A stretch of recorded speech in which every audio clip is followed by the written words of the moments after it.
Welcome to Research Creations, and thank you for clicking on this video. In this video, I will be covering the basics of an electric circuit.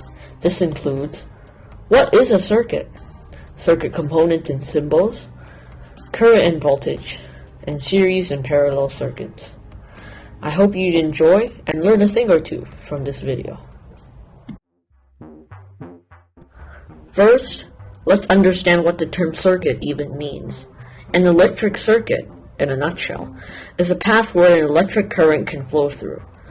The bare minimum of what can be considered a simple circuit comprises of the following: a power supply, transmission lines, and a load. This can translate to real-life examples such as a battery, wire, and a bulb respectively. Connecting these components together forms a simple yet effective circuit. A circuit can consist of many different components, each with uniquely different functions. In this section, I will be introducing and explaining the functions of 6 different components, and their symbols when used in diagrams. Wire, a transmission line, connects the various different components and allows electrons to flow through it. Cell, one singular energy source, powers the entire circuit.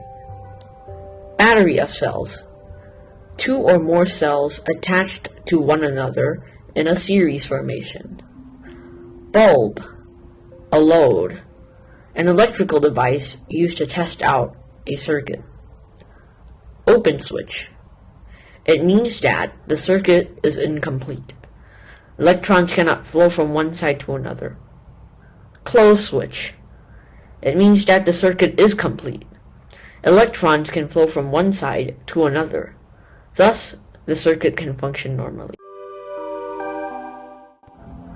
The words current and voltage get mixed up a lot when talking about electricity. This section intends to clear the confusion and help you get a better understanding for those two terms. Current is just the flow of electrons in a circuit.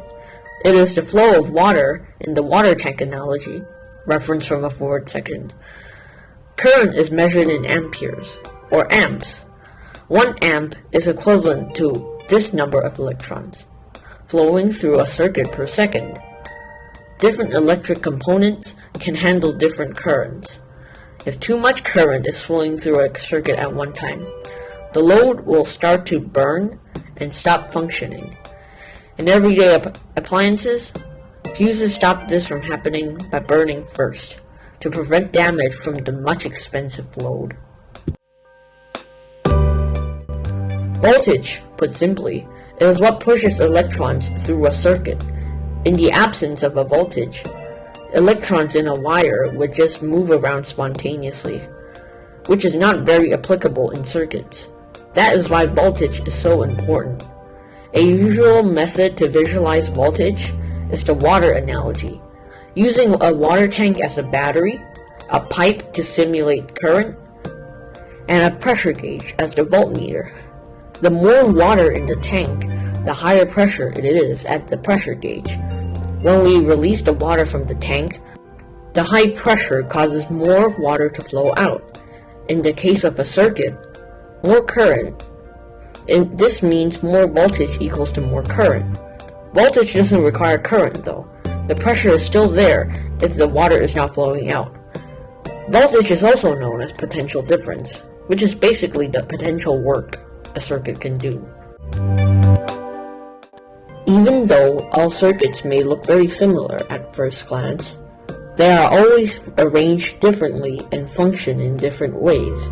The 2 major circuit formations are series and parallel. Both function in different ways. In this section, I will be explaining what is unique about each of the 2. So what is a series circuit? A series circuit is a circuit that only has one loop. All the components are placed in that loop, one after another. This means the circuit will only function if it is complete. For example, In a series circuit with two or more bulbs, 1. You cannot individually switch the bulbs on or off, and if only one of the bulbs break, the entire circuit is compromised. These are the reasons why a lot of the circuits are not wired in series. In a series circuit, the potential difference, or the voltage, is shared across all components. An equation to represent this shows that the total voltage is just the sum of the voltages across all components. In this diagram, two batteries are arranged in series. The voltage is multiplied by 2, and the bulb is brighter. Current is also the same throughout a series circuit. You could place an ammeter anywhere in a series circuit, and you'd get the same measurement. Parallel circuits are circuits with more than one loop. Usually, each loop will only have one component or load. Since one component has its own loop, if that component breaks, the other components in their own loops will not be affected. This is why the parallel lighting circuit in your house does not shut down when one bulb blows. Another useful property of a parallel circuit is that all of the components get the same amount of potential difference, or voltage, as the energy source itself. The equation is the total voltage equals to the voltage of any one component. For example, if the battery in a parallel circuit adds up to 1.5 volts, each bulb would also have 1.5 volts. A parallel circuit distributes electricity evenly through the circuit. In this diagram, the batteries are arranged in parallel. Although not as bright as series, they can run for longer. The current in a parallel circuit depends on the resistance of the components.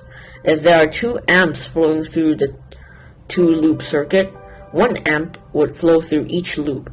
However, if the resistance is different between 2 bulbs, there could be 0.5 amps flowing through the higher resistor, and 1.5 flowing in the other.